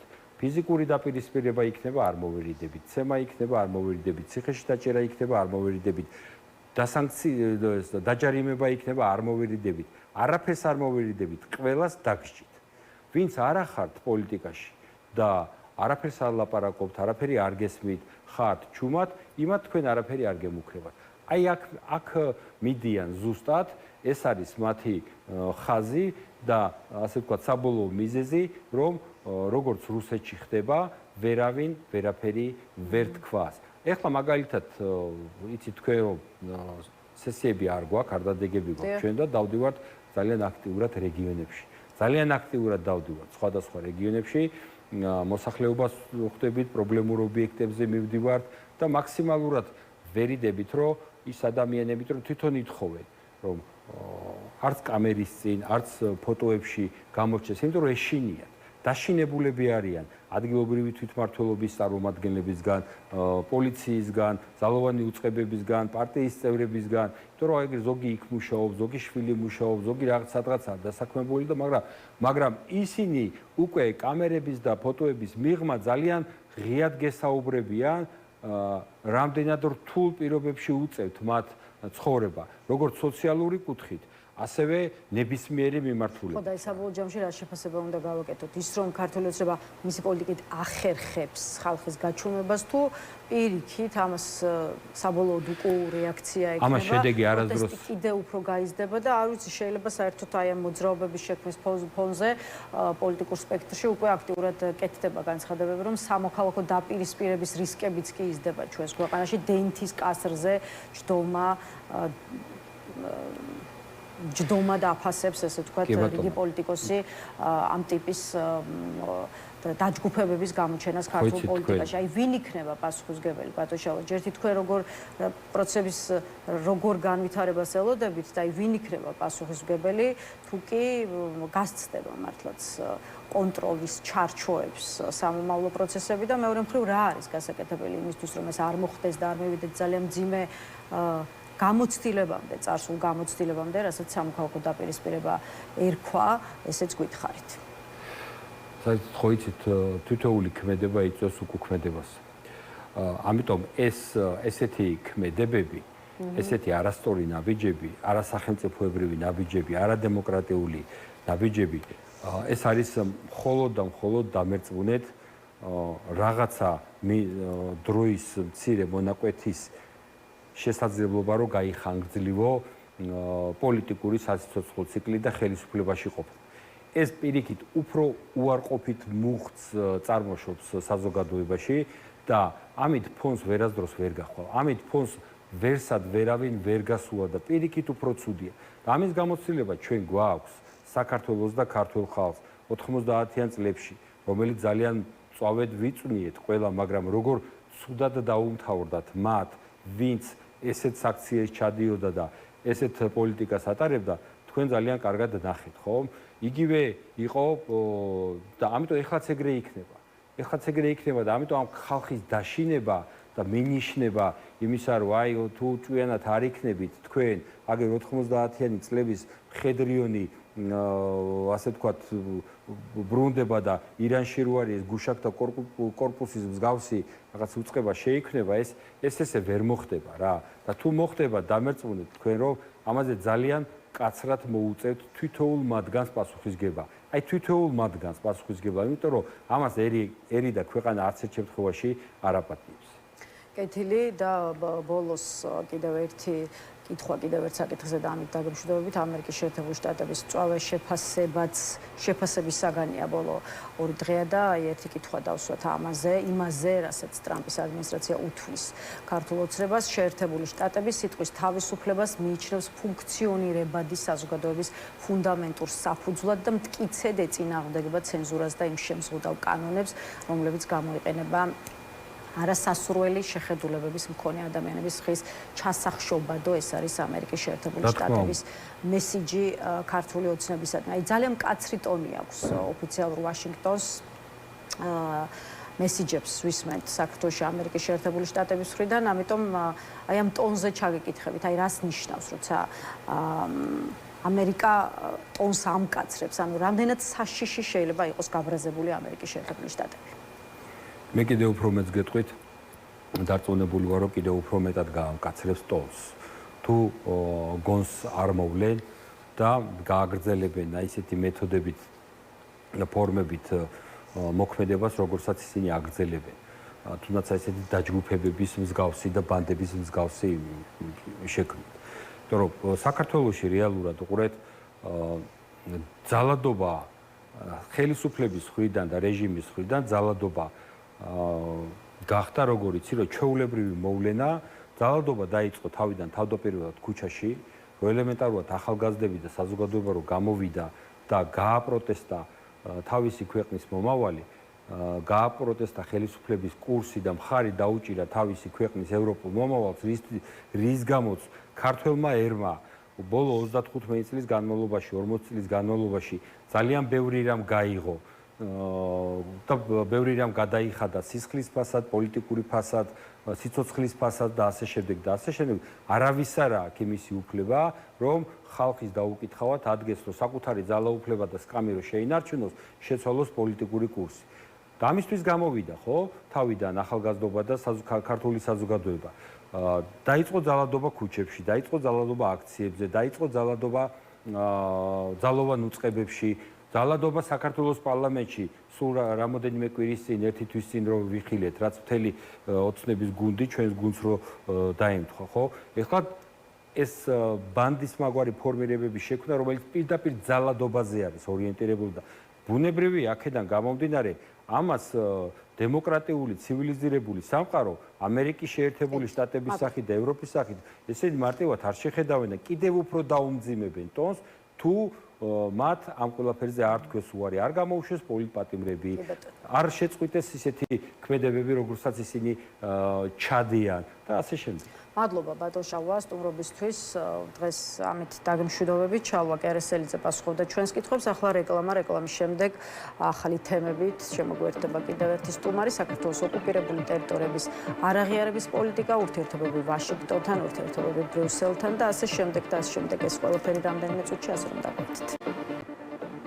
მაშასე რეკლამა დასრულებულია, ბრუნდებით პირდაპირ ეთერში და ახლა უკვე ჭავჭავაძის ცენტრის თანადამფუძნებელი ნინო კალანდაძე გაგვიზიარებს საკუთარ პოზიციებს იმ საკითხებზე, რაც დღეს იქცევს საზოგადოების ყურადღებას. გამარჯობა ქავტონინო და მადლობა რომ შემოგვეთით. ქავტონინო, ამდენ უარყოფით პროცესსა და ამბავში ერთი კარგი რამ მაინც მოხდა ვანუატუსა და ტუვალუს შემდეგ, ახლა უკვე ნაურუმ გააუქმა აფხაზეთისა და ეგრეთ წოდებული სამხრეთ ოსეთის ეგრეთ წოდებული დამოუკიდებლობა და ამ რეგიონებთან ეგრეთ წოდებული დიპლომატიური ურთიერთობები, რასაც ამ ქვეყნის ხელისუფლება უკვე ოფიციალურად ადასტურებს. შესაბამისი განცხადება ნაურუს მხრიდან რამდენიმე საათის წინ გავრცელდა და იმოდით პირველ რიგში ამ ამბავზე ვისაუბროთ. საქართველოს ოკუპირებულ რეგიონებს დემოკრატიული სახელმწიფოების მხრიდან აღიარება არც არასდროს ქონია და წლების წინ რუსეთმა მხოლოდ ამ ტიპის ქვეყნების გადაბირება შეძლო, თუმცა ახლა რასაც ხედავთ, მათ ნაწილსაც უკან მიაქვს წლების წინ მიღებული გაწყვეტილება. შესაბამისად გვითხარით, ვის უნდა გადაუხადოთ მადლობა, ეს არის საქართველოს საგარეო საქმეთა სამინისტროს მუშაობის შედეგი თუ ევროპა-ამერიკის მუშაობის შედეგი, იმიტომ რომ აქაც ურთიერთგამომრიცხავ პოზიციებს ვისმენთ. ერთი მხრივ საქართველოს საგარეო საქმეთა სამინისტრო გვეუბნება, რომ ეს არის სწორედ ქართული დიპლომატიის დაუღალავი მუშაობის დამსახურება. ოპოზიციაში კი ვისმენთ, რომ თუ კი ვინმე ამ კუთხით რამე სამუშაო გასწია ნაურუსთან, ეს არის ამერიკელი და ევროპული დიპლომატია. აი ვინ და რამ წააღებინა ნაურუს უკან წლების წინ მიღებული გადაწყვეტილება. საღამშვიდობის მივესალმები თქვენს მაყურებელს.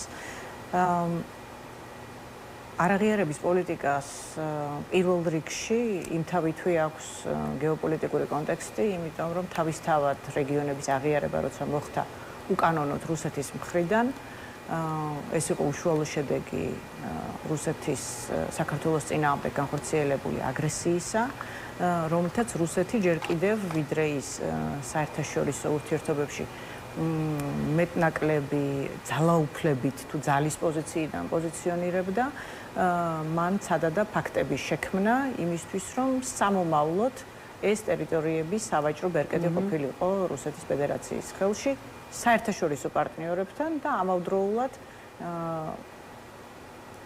საქართველოს და თბილისს თუ ეყოლებოდა სუვერენული და დამოუკიდებელი ხელისუფალი, ის ყოფილიყო მოწყვლადი, იმიტომ რომ მას ვერ ექნებოდა, მისი სუვერენიტეტი დე-ფაქტო ვერ გავრცელდებოდა და ამავდროულად საერთაშორისო ურთიერთობებში გარკვეულწილად დე-იურეც შეფერხება ექნებოდა. ეს იყო იმთავითო რუსეთის ამოცანა და არაღიარების პოლიტიკა სწორედ ამ მიზნებით იყო განპირობებული. არაღიარების პოლიტიკა, რომ წარმატებული იყო, არის ქართული სახელმწიფოს დამსახურება და ქართული სახელმწიფოს დამსახურებაა და იმ სახელმწიფო მოხელეების დამსახურება, რომლებიც წლების მანძილზე დაუღალავი შრომა გასწიეს, მართლაც იმისთვის, რომ საერთაშორისო ცივილიზებული სამყაროს არც ერთ სახელმწიფოს და არც ერთ დედაქალაქს ეს აღიარება არ მიიღო მოცემულობად კიდევ ერთხელ ხაზს უსვამ იმ პირობებში, როდესაც რუსეთი საკმაოდ დიდ ძალისხმევას იღებდა და ამავდროულად თავად რუსეთი საკმაოდ ყარად იდგა თავის გეოპოლიტიკურ კონტექსტში და თავის პოზიციებზე, მათ შორის საქართველოსთან მიმართებით, მაშინ საერთაშორისო თანამეგობრობა ბოლომდე ჩამოყალიბებული არ იყო რუსეთთან მიმართებით რა პოლიტიკა ეწარმოებინა და ასევე მცდელობა ჰქონდა რომ საქართველოს რაღაცნაირად შეეფუთა ისე თითქოს როგორც იყო ის თანამონაწილე და არა როგორც მსხვერპლი ამ შემთხვევაში. მაშინ არაღიარების პოლიტიკის წარმატება ნამდვილად განაპირობა საგარეო საქმეთა სამინისტროს და სახელმწიფო მუშაობას და სახელმწიფო პოლიტიკამ, რომელიც მაშინ წარმოადგენდა ქვეყანას. რაც შეეხება დღევანდელი ქართული ოცნების საგარეო საქმეთა სამინისტროს ხო, თქვენ წლების წინ საგარეო საქმეთა მინისტრის მოადგილე იყავით, შესაბამისად მართლა საინტერესოა, როგორ გამოიყურება დღევანდელი საგარეო საქმეთა უწყება და აი დაარქვით სახელი იმ ფერის ცვალებას, რომელსაც თქვენ ხედავთ ამ სამინისტროში. ხო, სამინისტროში არ არის ფერის ცვალება, ჩვენ საგარეო საქმეთა სამინისტრო ფაქტობრივად არ გვყავს, ეს არ არის დიპლომატიური სამსახური, რომელიც ემსახურება სახელმწიფო ინტერესებს, ეს არ არის საერთოდ არ არის დიპლომატიური სამსახური, დიპლომატიური ურთიერთობები პრაქტიკულად არ ფუნქციონირებს, იმიტომ რომ ყველაზე გვიან 2024 წლის შემდეგ, როდესაც ქართული ოცნების ხელისუფლების ლეგიტიმაცია ბოლომდე არ არის აღიარებული ცივილიზებული სამყაროს ფარგლებში, დიპლომატიური ურთიერთობები არის გაყინული. ჩვენ დიპლომატებს საერთაშორისო მისიებში არავინ არ ხვდება, არავინ არ იწვევს, არავინ გამარჯვებას არ ეუბნება, არავინ საქმეზე არ ესაუბრება და არავინ მათთან ერთად საერთაშორისო პოლიტიკას, მათ შორის საქართველოს პოლიტიკას არ განსაზღვრავს. მათი მოსაზრება არ არის საინტერესო, ისინი იღებენ მხოლოდ საყვედურებს, კრიტიკას და მითითებებს, როგორ შეიძლება სამომავლოდ მოიქცნენ და არიან რაღაც დასჯილი ოროსანი ბავშვებივით მიყუდებული კუთხეში.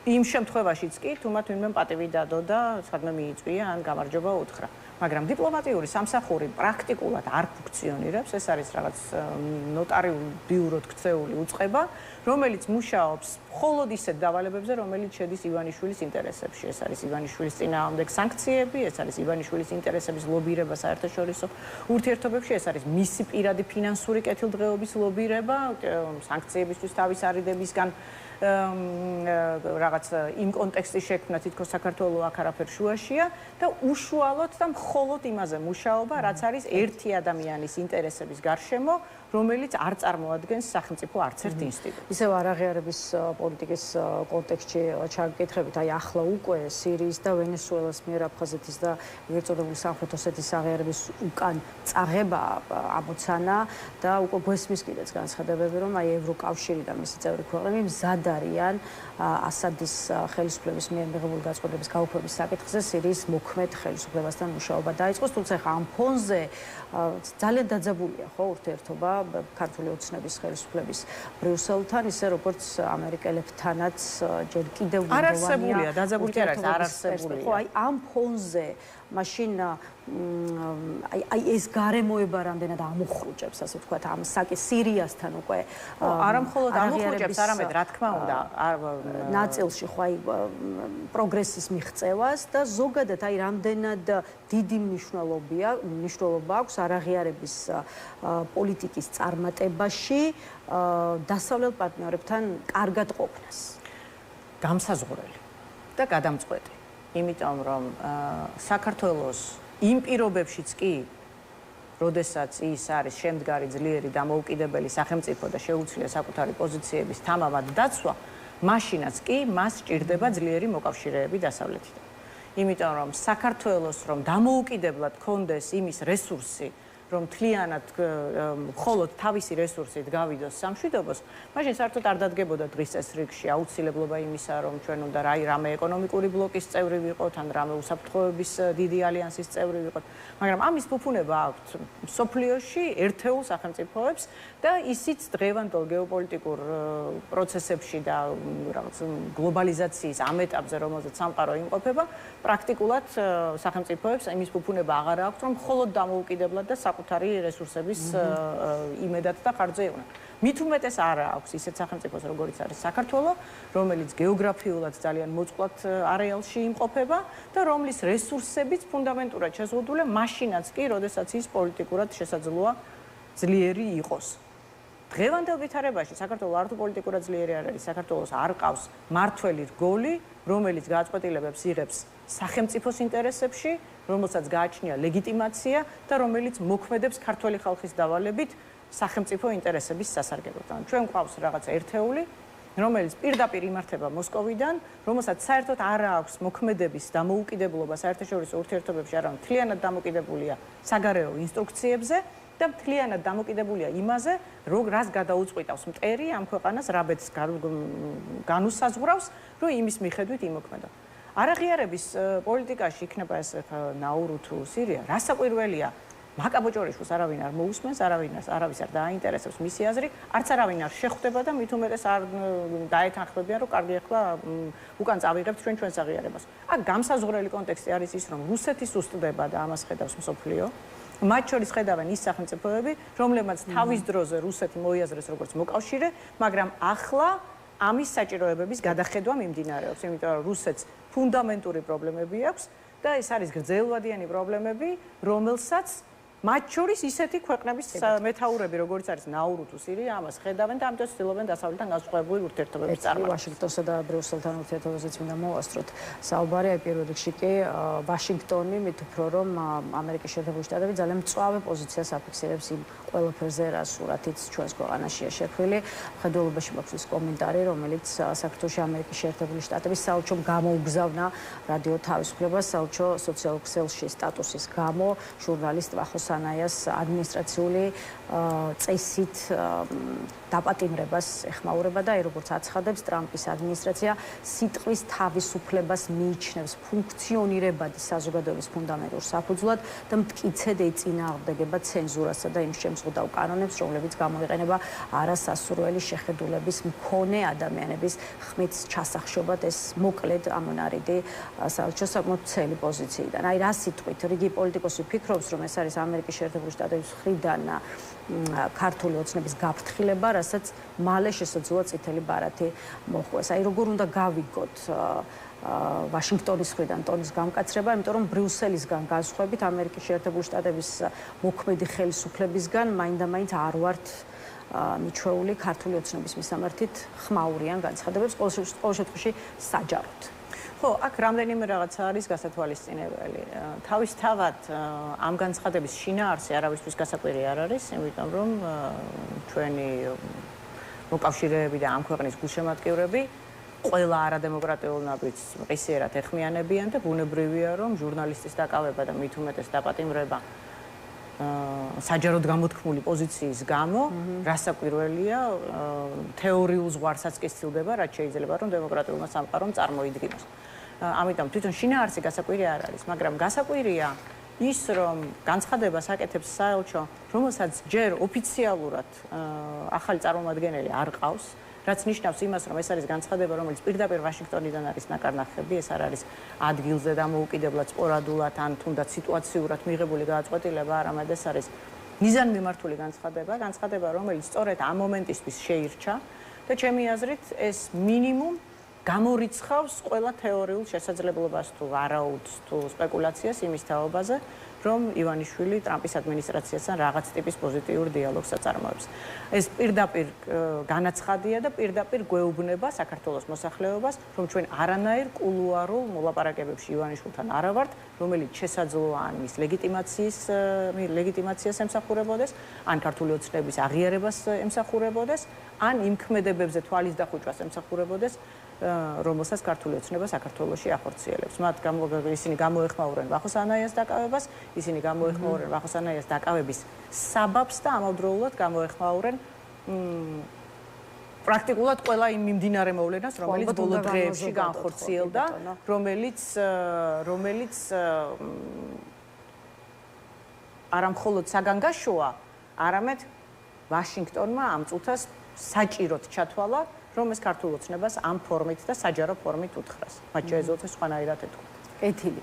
ამ კვირაში ევროკავშირის შესახებ შაულ პაპუაშვილის მორიგი განცხადებაც არის მწვავე შეფასებების საგანი და ამიტომ მოდით ახლა ბრიუსელშიც გადმოვინაცვლოთ. პარლამენტის თავმჯდომარეს არასამართლიანად მიაჩნია გერმანიის ინიციატივა კონსენსუსის პრინციპთან დაკავშირებული მიდგომა.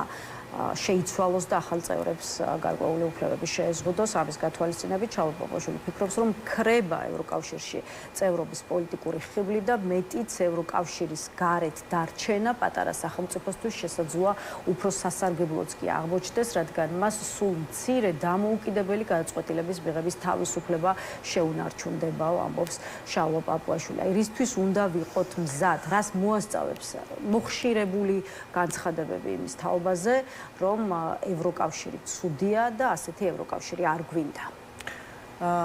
აქაც შეფასებისას უნდა კონტექსტიდან ამოვიდეთ, ხო? ვინაიდან პრაქტიკულად ყველამ ვიცით, რომ შალვა პაპუაშვილი თავისთავად არც არაფერს წარმოადგენს და არც არანაირ პოზიციებს არ აყალიბებს რაიმე პოლიტიკურ მოვლენასთან დაკავშირებით, ისევ და ისევ მივდივართ იმასთან, რომ ახლა მაშინ, როდესაც რუსეთს გაუჭირდა უკრაინის ფრონტზე, ის გამალებით ცდილობს ჯერ კიდევ თავის მოკავშირე რეჟიმებთან მიაღწიოს და მიაღწიოს კონკრეტულ რაღაც წინსვლით შედეგებს და შექმნას ისეთი ფაქტები, რომელიც მას შემდგომ შესაძლებლობას მიცემს დასავლეთთან ივაჭროს, მას შემდეგ რაც ის რაღაცნაირად ეცდება, რომ უკრაინის ომის დასრულება ისე გააფორმოს, რომ სახე შეინარჩუნოს. საქართველოსთან მიმართებით ასეთ ერთ-ერთ ამოცანას წარმოადგენს ის, რომ მისმა დასმულმა რეჟიმმა ფორმალურადაც უარი თქვას ევროკავშირზე. აქამდე თუ საუბარი იყო მხოლოდ იმაზე, რომ მოდი ჩვენ ლეგიტიმაციისთვის მაინც შევინარჩუნებთ პროევროპულ კურსს, მაგრამ უბრალოდ ფაქტობრივად ამისგან დისტანცირდებით, ახლა უკვე მათ მიიღეს ინსტრუქცია, რომ დროა ფორმალიზება მოხდეს ამ პროცესის და რეალური საუბარი დაიწყოს იმაზე, რომ საქართველოს უარი თქვას ევროკავშირზე იმისთვის, რომ ეს პროცესი გაიყინოს ფორმალურადაც. რომ ევროკავშირის საფუძველიც აღარ ქონდეს საიმისოდ, რომ საქართველოს მოექცეს როგორც კანდიდატის სტატუსის მქონე ქვეყანას და როგორც ჯერ კიდევ ფორმალურად ასოცირების პროცესში. ერწყმება, რომ პატარა სახელმწიფოსთვის შესაძლოა უფრო სასარგებლოც კი აღმოჩნდეს ევროკავშირის მიღმა დარჩენა და ამიტომ მინდა რომ ახლა ამის საწინააღმდეგო არგუმენტებზე ვისაუბროთ, ანუ რას დაკარგავს საქართველოს ევროკავშირის მიღმა დარჩენით და რატომ არის ჩვენი ქვეყნისთვის მნიშვნელოვანი ამ სივრცეში ინტეგრაცია, ეს რომ ახსნათ ჩვენი კიდევ ერთხელ, ანუ ეს პაპუაშვილს ძალიან კარგად ესმის დამოუკიდებლად, უბრალოდ მისი გადასაწყვეტი ეს არ არის, რაც იტყვის საბოლოო ჯამში, მაგრამ თუ ჩვენ ამას მივუდგებით სახელმწიფოებრივი პოზიციიდან, მაშინ საქართველოს სწორედ იმიტომ, რომ ის არის პატარა სახელმწიფო, სწორედ იმიტომ, რომ ის არის გეოგრაფიულად მოწყვლად რეგიონში, სწორედ იმიტომ, რომ მას არ აქვს თვითკმარი ეკონომიკა და დამოუკიდებელი სამხედრო რესურსი იმისათვის, რომ მან თვითონ შეძლოს საკუთარი საზღვრების დაცვა და საკუთარი სუვერენიტეტის დამოუკიდებლად შენარჩუნება, ის ირჩევს ალიანსის საგარეო პოლიტიკას, ანუ ის ირჩევს ისეთ პოლიტიკას,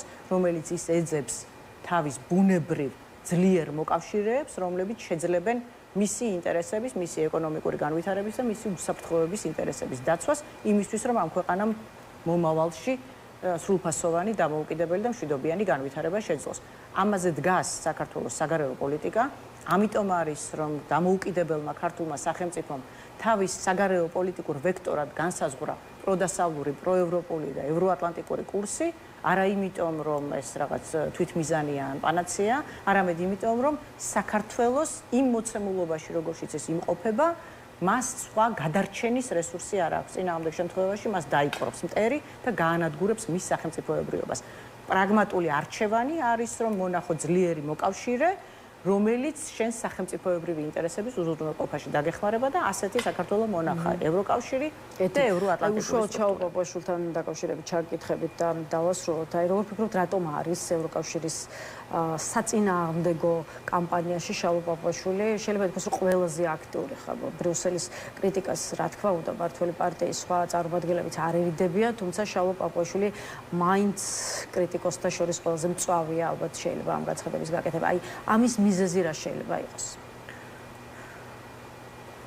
რთული სათქმელია. იქ მოლაპარაკე თავები იცვლებიან ხოლმე ჩემი დაკვირვებით ბოლო 14 წლის მანძილზე და ასევე ყველას აქვს რაღაც თავისი როლი. ვიღაცა არის გამოკვეთილად ჯამბაზი, როგორც არის მაგალითად ზარქუა, ვიღაცა არის რაღაც დამრტყმელი ძალა, როგორიც არის ეს სამხარაძე თუ რა ვიცი რა ქვია და მე ყავთ ასე რაღაცნაირად ნახევრად ინტელექტუალები, რომლებსაც აქვს დასავლური დიპლომი და თითქოს ასაუბრებენ თავის ენაზე იმ ხალხს, ვინც დასავლური წიაღიდან წამოვიდა და ალბათ ამ ნიშნით შეერჩა პაპუაშვილი. არ გამოგრიცხავ არც იმას, რომ ის თვით ინიციატივასაც ნებაყოფლობით იჩენს და ცდილობს, რომ თავი გამოიჩინოს მეფის კარზე მაქსიმალურად რადიკალურად და მოაწონოს თავი თავის პოზიციაზე. რა როლი აქვს მაშინ ესეც გითხარით და მამუკამდინარაძესაც ჰქონდა ეს როლი, მამუკამდინარაძესაც ჰქონდა ასეთივე დეზინფორმაციის გამავრცელებელი მოლაპარაკე თავი იყო, რომელიც ქართულ სახელმწიფოებრიობაზე ხან ხუმრობდა და ხან დასცინოდა და ეგონა რომ დიდხანს შეინარჩუნებდა ამით თავის პოპულარობას მეფის კარზე. მაგრამ ამ წლებმა თუ რამე გვაჩვენა არის ის რომ ივანიშვილის ორბიტაზე არავინ არ არის მარადიული და მას როდის რა წამოუვლის და ვის მიმართ რა განწყობები შეეცვლება ამის წინასწარ განსაზღვრა არავის არ შეუძლია და ვერანაირ ვერ მოაწონებს მას დიდხანს და სრულფასოვნად თავს იმისთვის რომ მან ვიღაცა არ მოიძულოს. დინარაძემ ამ კონკრეტულ შემთხვევაში რა დააშავა, რა შეეშალა, მე არ ვიცი, მაგრამ ფაქტია რომ სამაგალითოდ ამცირებს.